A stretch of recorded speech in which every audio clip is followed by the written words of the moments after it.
Saudara-saudara yang terkasih, selamat menikmati berita kebenaran dari studi Kitab Injil. Tuhan memberkati. Saudara-saudara yang terkasih, benarkah Sang Mesias, Juru Selamat dunia yang sudah mati dikuburkan pada hari yang ketiga bangkit dari kematian itu, lahir pada musim dingin di bulan Desember, tepatnya tanggal 25? Saudara-saudara, untuk melihat kebenaran apakah benar dia lahir di musim dingin atau musim yang lain, mari kita melihat dari berbagai sudut pandang yang berkaitan dengan kelahiran Sang Mesias ini. Yang pertama, dari sudut pandang pembayaran pajak dan berkumpulnya semua umat Israel di Yerusalem. Saudara-saudara, di saat kelahiran Mesias, Yusuf dan Maria atau Yosef dan Miriam berangkat ke Bethlehem untuk membayar pajak. Seperti dikatakan kitab Lukas 2 ayat 1 sampai dengan 5. Saudara-saudara, tidak ada catatan yang menunjukkan bahwa pertengahan musim dingin adalah waktu untuk membayar pajak. Waktu yang lebih logis tentunya adalah musim gugur, yaitu di akhir panen.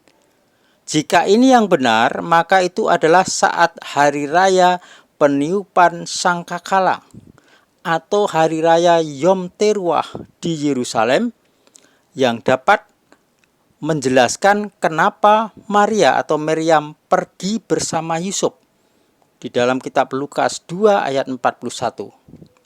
Saudara-saudara, di dalam ketentuan Torah ada 3 hari raya besar yang semua umat Israel harus kumpul di Yerusalem pada saat masih ada Bait Suci di situ.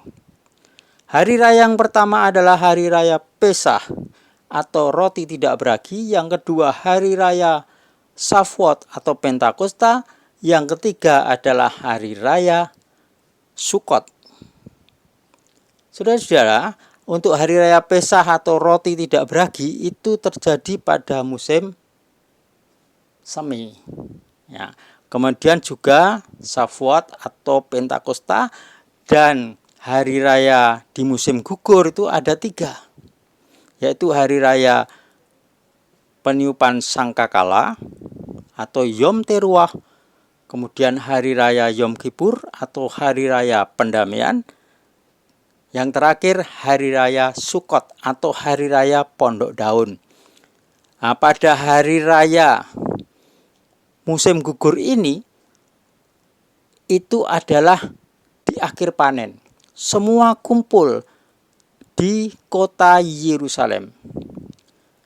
Sekaligus mereka tidak hanya memperingati hari raya Sukkot, tapi juga hari raya peniupan nafiri atau sangkakala dan hari raya Yom Kippur atau hari raya pendamaian.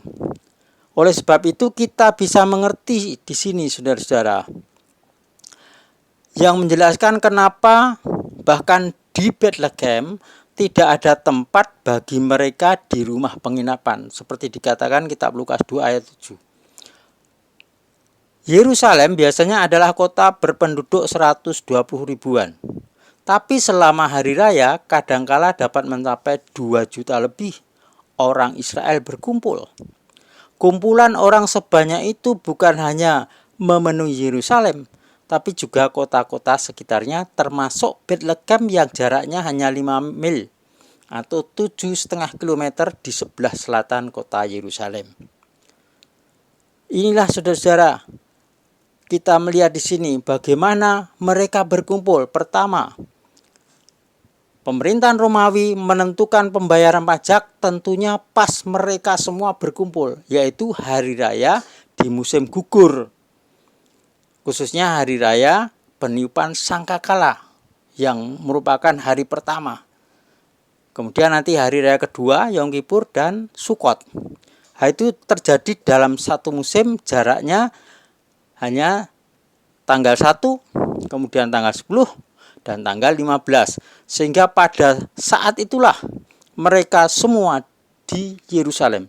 Dan saat itulah akan memudahkan pemerintahan Romawi untuk mendata mereka, sensus penduduk ya, sekaligus untuk mereka membayar pajaknya. Nah, ini berarti apa saudara? Kelahirannya kan pas mereka datang. Seperti Yusuf dan Maria atau Yosef dan Miriam itu datang di Bethlehem, terus di situ dia tidak punya tempat penginapan, melahirkan di situ. Itu kan dalam rangka tiga perayaan itu, berarti itu terjadi di musim gugur, bukan musim semi. Yang kedua, dari sudut pandang awal pelayanan Sang Mesias. Saudara-saudara, walaupun kitab suci tidak mengungkapkan tanggal kelahirannya, ada petunjuk-petunjuk kemungkinannya di musim gugur. Kita tahu bahwa dia disalibkan di musim semi, di saat perayaan Pesa. Ya, seperti kitab Yohanes 18 ayat 39. Dengan menghitung pelayanannya selama 3,5 tahun, ini akan menetapkan permulaan pelayanannya di musim gugur. Saat itu ia berusia sekitar 30 tahun, seperti kata Lukas 3 ayat 23. Usia yang dianggap dewasa bagi pria di masa Tanak atau perjanjian lama untuk pelayanan, seperti kata Bilangan 4 ayat 3. Jika ia berusia atau berumur 30 di musim gugur, maka kelahirannya juga di musim gugur, 30 tahun. Berikutnya, kita melihat dari sudut pandang di mana para gembala ini ada di padang, saudara-saudara. Kita mengerti bahwa tentang tanggal kelahirannya yang sebenarnya 25 Desember perlu diragukan, dan memang banyak sekarang ini yang meragukan, saudara-saudara. Ada yang langsung terbuka protes, ada yang hanya disimpan di hati atau dalam obrolan-obrolan. Di saat Mesias dilahirkan, di daerah itu ada gembala-gembala yang tinggal di padang menjaga kawanan ternak mereka pada waktu malam, seperti kata Lukas 2 ayat 8. Para gembala di daerah itu tidak tinggal di padang selama pertengahan musim dingin. Seperti ahli sejarah Adam Clarke telah menulis, karena para gembala ini belum membawa pulang kawanan domba mereka, itu menjadi argumen yang kuat bahwa bulan Oktober belum tiba, dan itu konsekuensinya Tuhan kita tidak dilahirkan pada tanggal 25 Desember, di mana tidak mungkin ada kawanan domba di padang. Berdasarkan hal yang paling mendasar ini, anggapan bulan Desember harus dihilangkan. Namun saudara-saudara, sekarang ini ada pendeta-pendeta, bahkan pendeta terkenal, itu merekayasa. Ya bisa saja itu musim dingin. Mereka kan bikin rumah sementara di padang untuk kawanan domba itu. Jadi mereka bisa aja di musim dingin. Itu alasan yang direkayasa, saudara-saudara. Itu tidak berdasar fakta di dalam kitab Injil. Nah, itu harus menjadi pertimbangan untuk kita menentukan benar tidak itu. Ya, hari-hari yang dijanjikan seperti itu. Jadi kita mari kembali kepada fakta di dalam kitab suci. Selanjutnya dari sudut pandang pembagian tugas atau jadwal pelayanan para imam di bait suci. Ya, ini khususnya adalah imam atau Sakaria ya. Dari orang tua Yohanes Pembaptis, itu masuk kelompok Abia. Nah, kalau kita lihat perputaran di situ, ya, tidak saya jelaskan lengkap di sini. Ini menunjukkan bahwa perputaran itu akan sampai kepada hari raya musim gugur, saudara. Nah, berarti ini menjurus pada kelahirannya juga musim gugur. Nah, disitulah kita dapat mempertimbangkan itu. Oleh sebab itu, saudara, marilah kita melihat ini. Kemudian kita akan menentukan, oh ini ternyata benar. Ya, ada fakta yang bisa dipertimbangkan dengan dasar logika, saudara. Ya, jadi dari berbagai sudut pandang ini, semua ketemunya itu mengarah ke satu musim yang sama, yaitu musim gugur. Sudut pandang berikutnya adalah dalam acara Hari Raya Yom Teruah atau peniupan sangkakala atau juga bersamaan dengan Rosh Hashanah, yaitu tahun baru Israel. Itu terjadi pada tanggal 1 Tisri. Ya, dari itulah kita melihat di sini acaranya apa. Nah, satu yang menarik adalah dalam Yom Teruah itu, peniupan sangkakala itu, pembacaan kitab suci itu diambil dari hari kelahiran. Yang pertama hari kelahiran Yisak, dan yang kedua hari kelahiran dari Nabi Samuel. Keduanya itu dibacakan pas hari raya Yom Teruah ini. Ini tidak kebetulan, saudara-saudara. Karena itu adalah nubuatan untuk mengarahkan bahwa pada saat Yom Teruah 1 Tisri itu, dia sang juru selamat dilahirkan. Dan didukung pula, saudara-saudara, pendapat atau anggapan kepercayaan orang Israel ini bahwa Adam pertama itu dilahirkan pada saat hari raya Rosh Hashanah atau Yom Teruah. Dan ada kaitannya, Adam kedua itu juga sangat tepat mengikuti Adam pertama, yaitu pada hari raya Yom Teruah, tanggal 1 Tisri. Dari inilah kita mengerti, saudara-saudara, ternyata banyak yang mendukung untuk kelahiran Sang Mesias.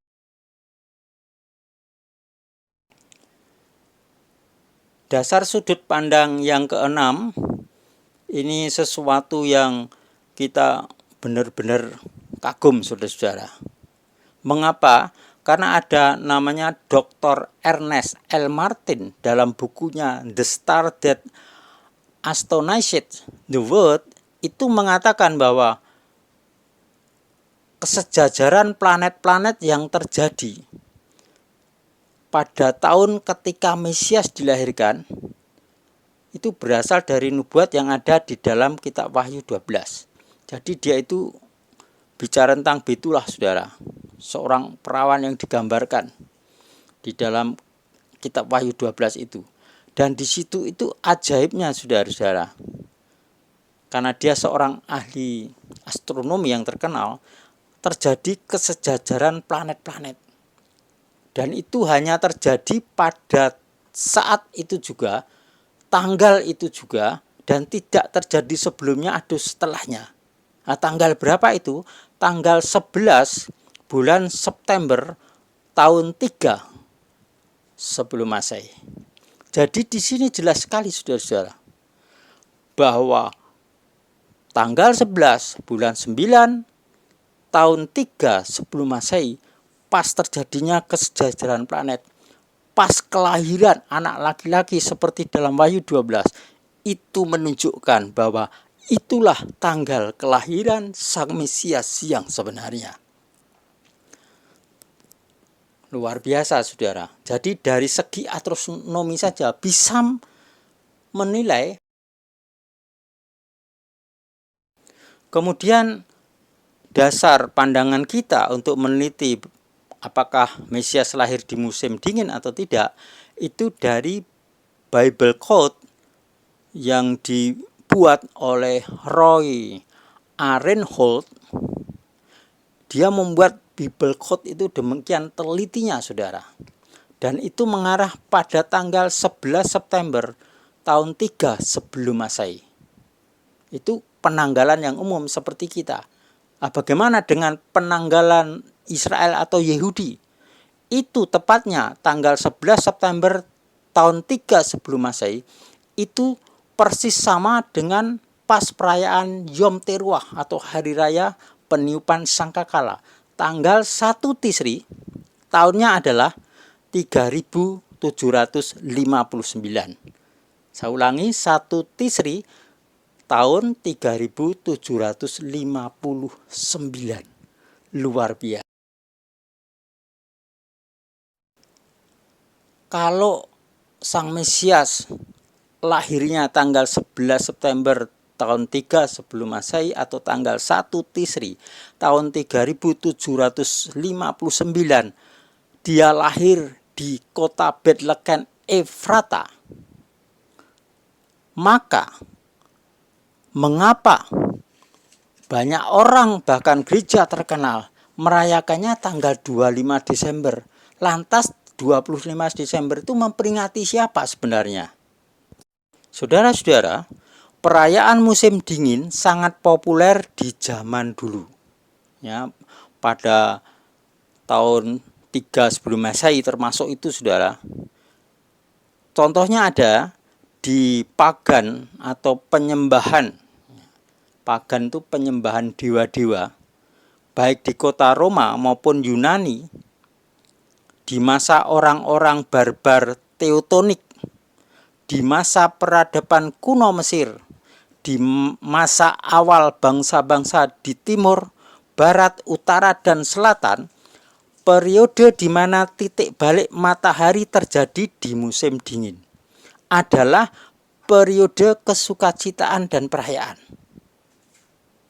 Karena musim ini begitu populer, itu diadopsi sebagai saat lahirnya Mesias oleh gereja Roma.